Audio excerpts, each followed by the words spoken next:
I knew my engagement was over when I found my name in a spreadsheet titled Emotional Balance. It was open on Mason's laptop at our dining table, glowing beside a mug of chamomile tea gone cold. My engagement ring sat by the key bowl because I had been washing dishes. A dry cleaning receipt curled under his phone. Everything looked ordinary, almost tender, except for the rows under my name. Gas bill paid during slow work month. +2. Airport pickup after client dinner. +1. Mother's pharmacy run completed by Claire. -1. I stood there with wet sleeves and a sponge in my hand, reading my love story like overdue rent. Mason had never hit me, never cheated, never called me stupid. People called him fair, steady, principled. I used to smile when they said it. That night, I understood his fairness had teeth. We lived in a narrow rental half a block from the train tracks, where every room shivered when the evening express passed. Mason called it efficient. I called it ours.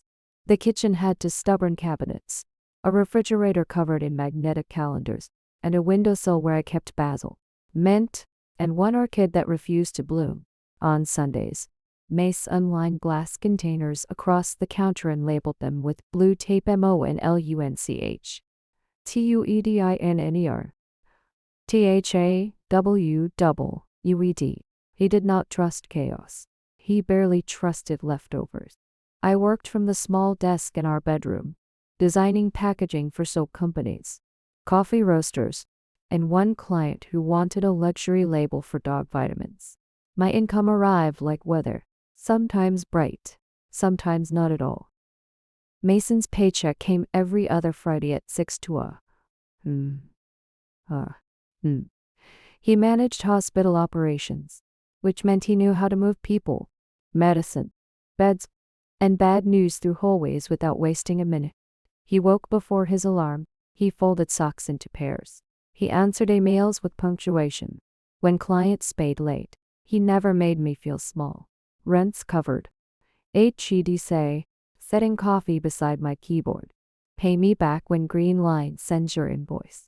Once, when I got a fever and tried to finish a mock through chills, he drove me to urgent care, filled out my forms because my hands shook, and sat beside me under fluorescent lights, rubbing slow circles on my wrist. Another Saturday, the shelf above the sink gave up and dropped 2 mugs into a jar of lentils. Mason measured, drilled, swept dust into his palm, then tested the bracket twice. When I thanked him, he kissed my forehead. That's what partners do. I believed him, so I did what partners did too. I cooked when his late shifts ran long. I remembered his sister's birthday before he didn't bought a gray scarf she wore in every holiday photo. I sent flowers to his mother after dental surgery, answered family group chat questions about potluck dishes, watered the fern his aunt gave us even though it shed like a nervous scat. None of it felt heavy at first. It felt like weaving, thread over thread. Errands, rides, dinners, small rescues. Proof that 2 people could build a life without keeping score. If Mason stopped at the pharmacy on his way home, I packed his lunch for the next day. If he changed my wiper blades before rain, I picked up his dry cleaning. If my bus was late and he circled the station for 20 minutes, I sat with him afterward while he complained about staffing shortages and ate cold noodles from the container. We were kind to each other in visible, ordinary ways. That was what made the crack hard to see. It did not look like cruelty. It looked like maturity, like fairness, like 2 adults being careful not to take too much. Back then, I thought love meant noticing every effort. I did not understand Mason was writing them down. First sign came through cracked glass. My laptop slipped from my tote on Tuesday morning and hit kitchen tile with a flat, expensive sound. Half the screen went black. The other half showed my client's shampoo label and broken blue stripes. No, I whispered, pressing the power button like prayer. Deadline was noon next day. Green Line had delayed payment twice. If I missed delivery, I would lose money I had already spent in my head on rent. Mason crouched beside me before I could cry. He turned the laptop gently, as if it were injured. Backed up? Some. Not last night's edits. He did not sigh. He did not lecture me about cases or cloud storage. He grabbed his keys from the bowl and said, "Repair place near Cedar opens in 20. At the shop, he used his hospital voice. Calm and exact.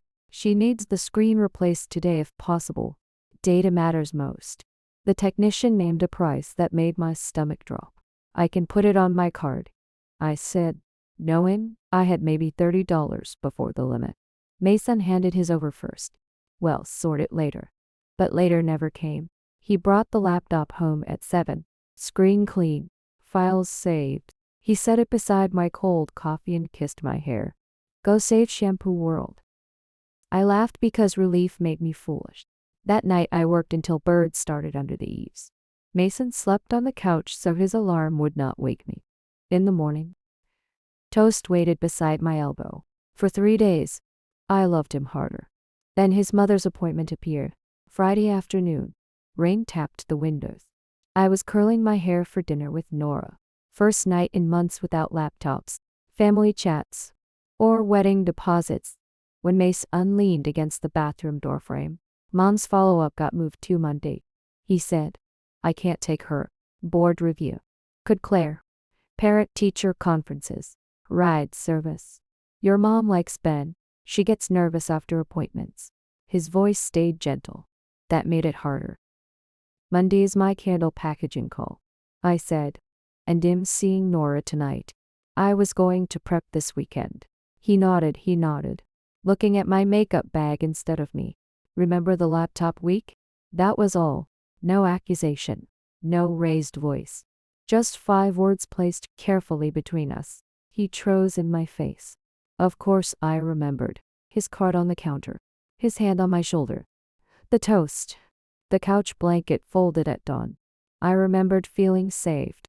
Now the memory came back printed on receipt paper. "I didn't forget," I said. "I know." He slipped his phone into his pocket. "I'm not saying you did." But he had said enough. My dinner with Nora shrank. My weekend folded around his mother's calendar. My client call became something I would take from a hospital parking garage with 1 bar of signal.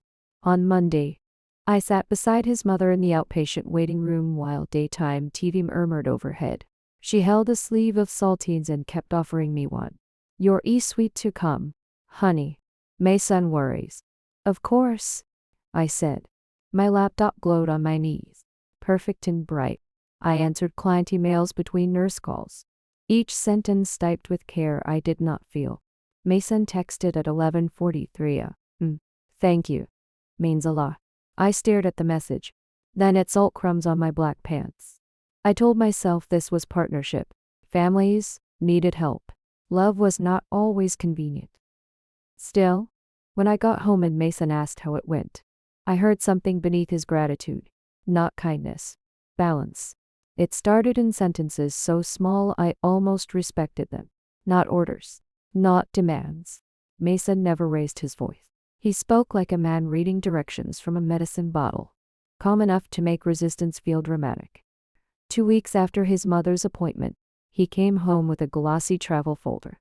"Deposits are done," he said, setting it beside my tea. "For what?" "Vermont in October. 3 nights. You said you wanted leaves and a fireplace." I looked at the picture of a cabin under orange trees. I had said that months earlier, half asleep against his shoulder. "Mason, that's sweet, but you didn't ask me." "I wanted to surprise you." He smiled, tired and pleased. For 10 seconds, I felt loved. Then he loosened his tie and said, "Also, my department dinner is next Thursday." I told Dr. Chen you'd come. Thursday was Nora's gallery opening.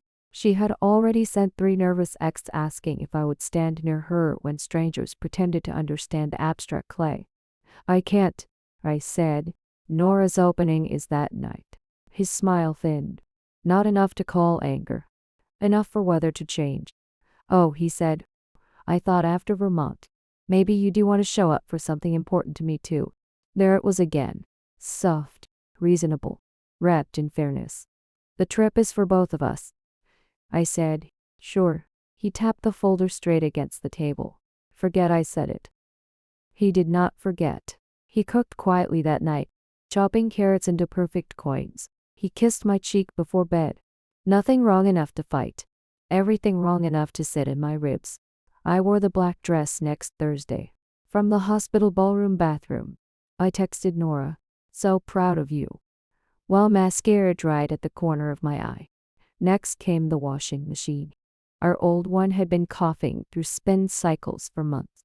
Mason spent Sunday on the floor with a toolbox, dust on his forearms, repair video playing beside the detergent. "You don't have to do that," I said. "Repair guy wants 200. I can manage a belt." He did. By dinner, the machine hummed behind the closet door. I thanked him and meant it. On Tuesday, his sister texted the family chat. "Sitter bailed Saturday. Can anyone take the kids 10 for?" My son looked up from the counter. "You're home Saturday, right?" "I have pottery." He nodded as if filing data. "That class again. It's 6 weeks. I already missed one. Leela never asks unless she's desperate." "I know. But," and I spent Sunday fixing the washer so you wouldn't have to haul clothes to the laundromat. Water from rinsed spinach slid under my watch band. "That was for our laundry," I said. "Of course." He moved the mustard 2 inches left in the fridge. "I'm not saying it was." But Saturday morning, I poured goldfish crackers into plastic cups and watched Lila's children build forts from our couch cushions. My unused pottery ticket stayed under the lemon magnet.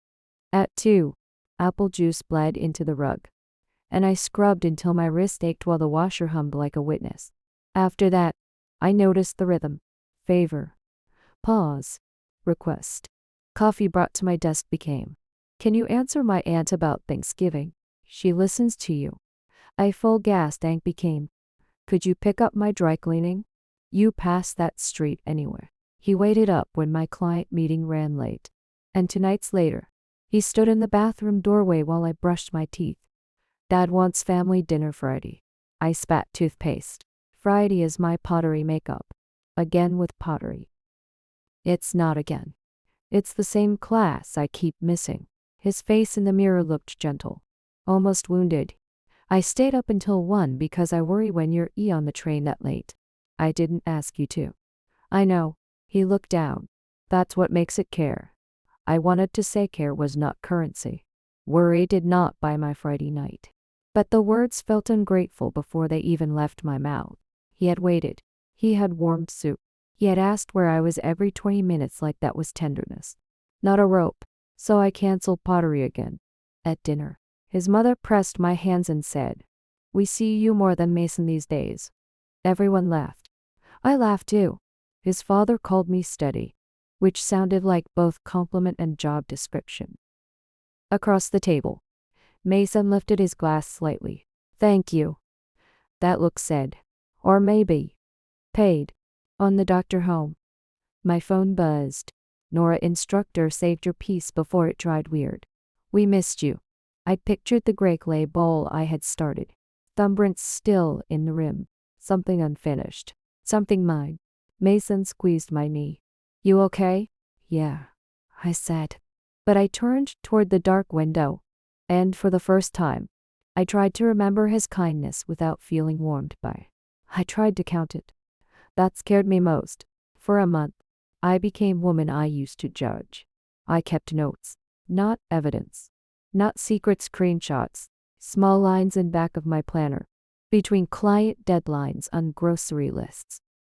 Tuesday, Mason picked up my dry cleaning because rain was coming. Friday asked me to drive his sister's twins to swim because she was drowning. Sunday, he filled my gas tank. Wednesday asked if I could sit with his mother while his father went to physical therapy. No accusation. No proof. Ink. At first, it made me feel petty. He had done kind things. Real things. My dress was dry for a client presentation. The gas tank saved me from standing in cold wind before sunrise. His mother did need help with pill bottles because her hands had started shaking. But after 4 weeks, Pattern sat there with its hands folded. Help. Pause. Request. Help. Pause. Request. Close enough to feel loving. Far enough that if I said it out loud, I sounded cruel. HES punishing me with breakfast. I imagined telling Nora. Even in my head, it sounded unfair. Then came Pi. Mason's uncle was retiring from city library, and his mother wanted family food, not grocery store sadness. She texted me dessert list with hearts after each line. Peach pie, lemon bars, something chocolate for kids. I was on deadline for frozen soup label already rejected twice because carrots looked too medicinal. My eyes burned from orange gradients. I can't bake for Saturday, I told Mason. He stood by dryer, folding towels in clean thirds. He did not sigh, did not go cold. He paused with one towel in his hands. Okay, he said. Relief moved through me so fast I almost laughed. Maybe I had imagined everything. Maybe tired people sought reps where there were only towels. Family parties. Bad timing. Thank you, I said. He nodded and finished folding. But apartment changed shape around quiet. At dinner, he asked normal questions. Did client approve basil leaf? Had landlord fixed hallway light? Did I need him to mail insurance form? Still, something had gone missing. Not affection exactly. Warmth. His answers became soft doors closing one by one. I'm going to read, he said after dinner. He sat on couch with lamb pangled over his shoulder. I sat at table pretending to fix soup carrots while dryer bumped behind closet door. Every few minutes, I looked at him. He did not look back. At 10:18 and I opened my planner. Thursday refused pie. Then I stared at line, ashamed of myself for recording a man reading quietly. In morning, kitchen smelled like butter. Pancakes waited under clean towel. Coffee sat in my blue mug with chipped handle. Mason stood at sink, rinsing berries. For one foolish second, my whole body softened. You didn't have to, I said. I know. He turned off water and dried his hands. His face was tired but gentle, which made it worse. I was thinking about Saturday, he said. Don't worry about baking. Mom will figure it out. Okay. He set strawberries beside my plate. I just hope, when we're married, we both remember family is a team. Fork in my hand felt heavier than metal should. There it was, not anger, not demand. Sentence with ribbon tied around it. Mason kissed my hair before leaving. Have a good day, he said, when door clicked shut. I stayed at table until coffee went cold. I had been wrong about one thing. He was not keeping score after conflict. He was keeping score before I knew game had started. That night, I left planner open on kitchen table. Not hidden. Not dramatic. Besides salt shaker.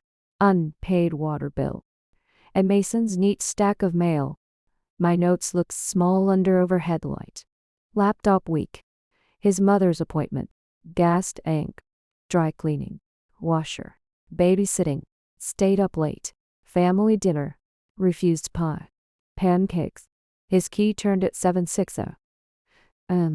He came in with cold air on his coat and paper bag in his hand. They had pears you like, he said.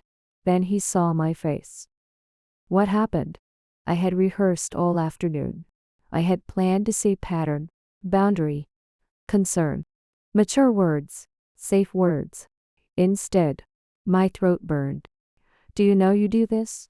I asked. He set bag on counter. Do what? I tapped planner. He didn't come closer. That scared me. Mason always moved toward problems. Leaky faucet. Late bill. Loose shelf. Sleeves rolled up. Voice steady. Now he stayed by sink. Is that list? He asked. Yes. Of me? Of us. His mouth tightened. Okay. That calm almost broke me. I turned planner toward him. Every time you do something kind, something follows. Not right away. Not loud enough for me to call it ugly. But it comes. He read page. No shock. No confusion. Only small hard line in his jaw. You've been tracking me, he said. Shame hit exactly where he aimed it. For 1 month? I said. You've been tracking me longer. That's not fair.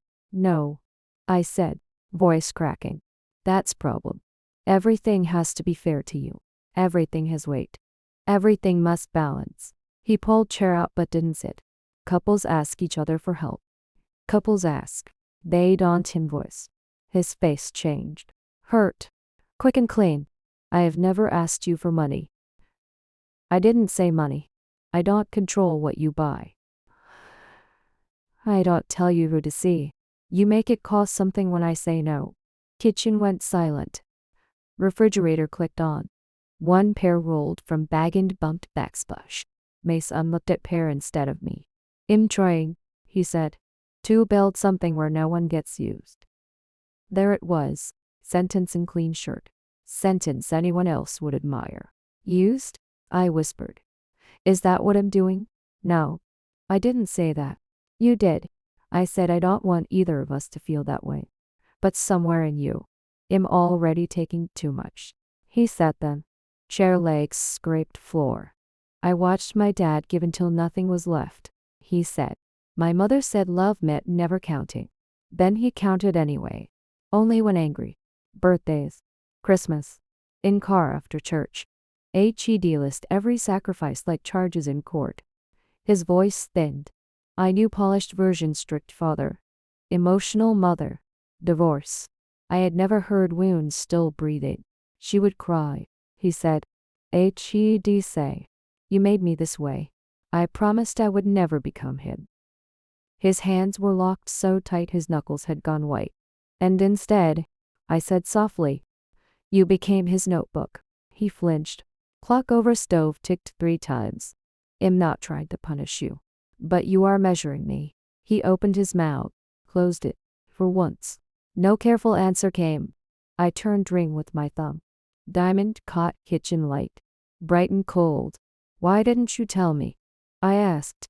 Before you turned my time into proof. Before my no became something you could subtract from kindness. His eyes shone. But he didn't cry. I thought if I kept things balanced, we'd be safe. I nodded, though nothing inside me agreed. Outside, bus side at Kerbin pulled away. In quiet after it, I understood what hurt most. He had not been pretending to love me. He had been loving me through Locke. And I was tired of proving I deserved Key. I did not sleep beside him that night. I lay on the far edge of the bed, watching Streetle Toy draw a pale stripe across the ceiling. Mason stayed on his back, hands folded over his stomach, breathing too evenly, like if he did it carefully enough, nothing would break. At 2:11, he got up. I kept my eyes half closed. A drawer slid open. A closet hinge whispered. Then a kitchen chair scraped softly against tile. A minute later, blue light spilled down the hallway. I knew privacy mattered. I also knew my future was sitting at our kitchen table, typing in the dark, so I followed. Mason's laptop faced away from me. He did not hear me until the floorboard near the fridge clicked under my heel. His shoulders tightened. Mason. He shut the laptop fast. Too fast. For a few seconds, neither of us moved. The refrigerator hummed. Upstairs, a dog barked once and gave up. What was that? I asked. Nothing. That word made me colder than any confession could have. I stepped closer. Open it. He rubbed both hands over his face. It's not what you think. I don't know what I think anymore. He stared at the laptop like it had teeth. Then he opened it. A spreadsheet filled the screen. Not a budget. Not wedding plans. Rows. Dates. My name. His name. Color-coded cells. Categories across the top. Support given. Support returned. Family participation. Emotional withdrawal.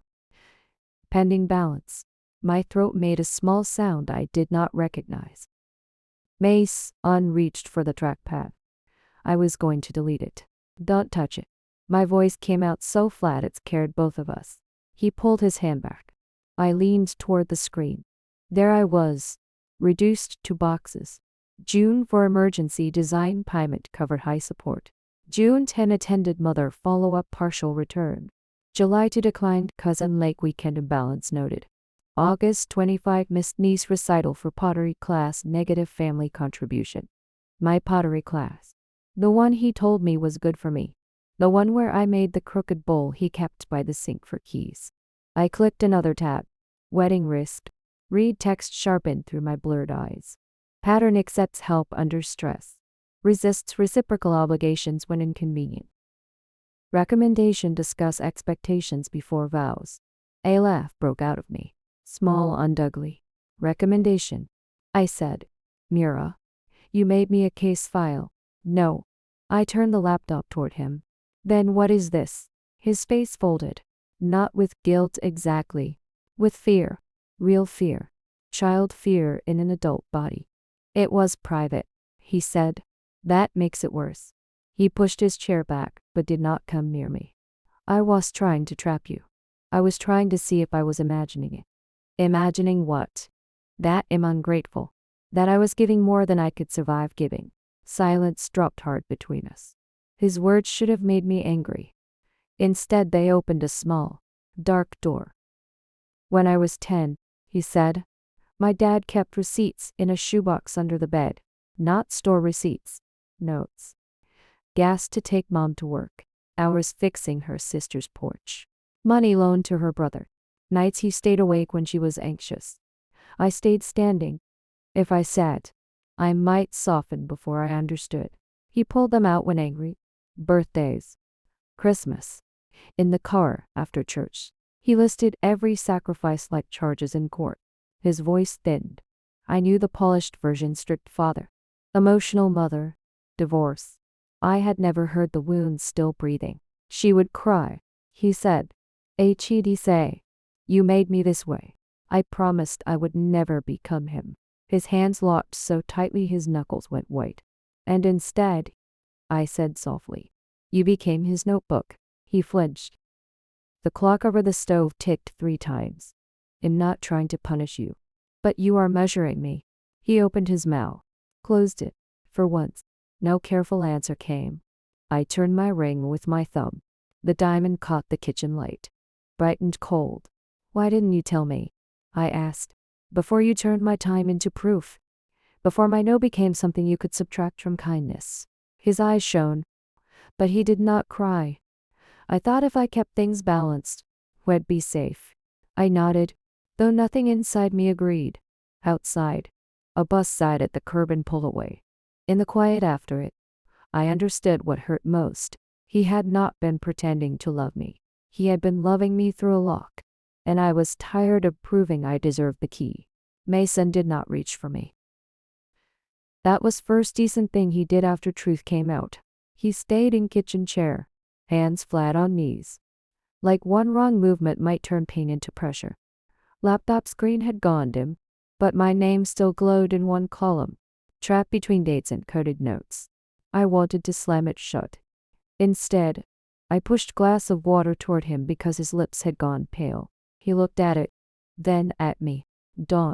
You don't have to take care of me right now. Sentence hurt more than apology. For months, he had taught me care came with shadow.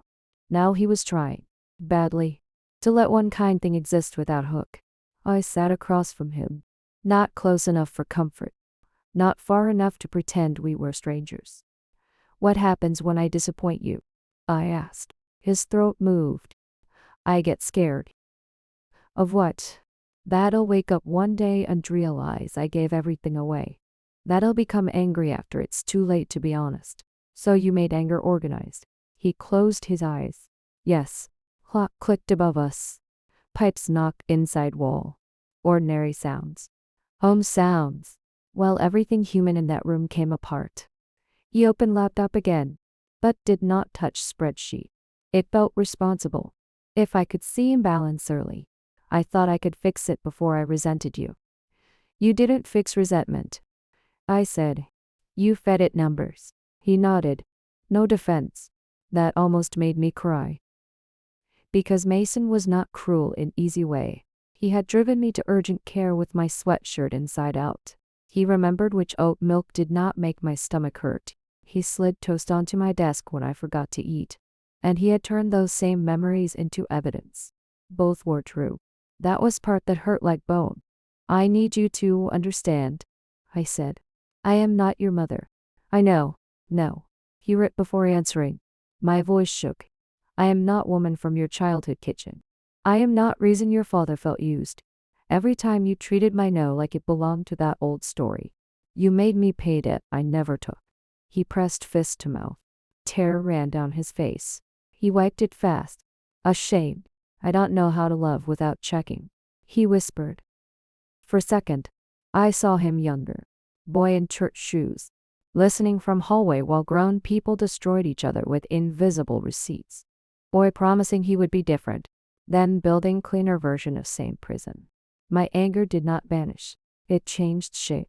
I think you need help, I said. I'll get it. Not because I caught you. He looked up.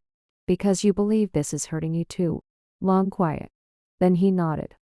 It is. Small answer. Real answer. He moved cursor toward file menu. I can delete it. I wanted that ugly file gone. I wanted blank screen. Softer kitchen. Night and done. But deleting it would be too clean. No, I said. Not yet. Confusion crossed his face. You need to show it to someone who can help you understand why you made it. Not me. I can't be your witness in your repair shop. He folded inward. Not dramatic. Just enough for me to know words had landed. I slipped ring off my finger. Sky beneath was pale, dented where metal had been. Mason saw it today. Mason saw it and stopped breathing. I'm not deciding everything tonight, I said. But I can't work promise while I feel like I'm paid balance. I placed string beside laptop. Not thrown. Not punished. Placed. Then I took sweater from chair. Where are you going? He asked. To Elisa's. At door, animation made sufficiency. I looked back. Mason sat at scratched wooden table. Spreadsheet between us like third person finally named. I did love you, he said. I know, I answered. That was while Eving hurt so much. Elise did not ask me to explain when she opened the door. She saw my sweater button drawn, my bare finger, and the tote bag on my shoulder like I had packed for a fire. She stepped aside and let me in. I slept on her couch under a quilt that smelled like lavender detergent. At 6, my phone lit up. Mason, I am sorry. Mason, I will slow everything down. Mason, I found a therapist covered by insurance. Mason, I deleted nothing. Like you asked. I read each message twice. Then put my phone face down. 2 days later, I went back while he was at work. The apartment looked staged by grief. One mug in the sink. My scarf folded on the chair. The ring still on the table beside the dark laptop.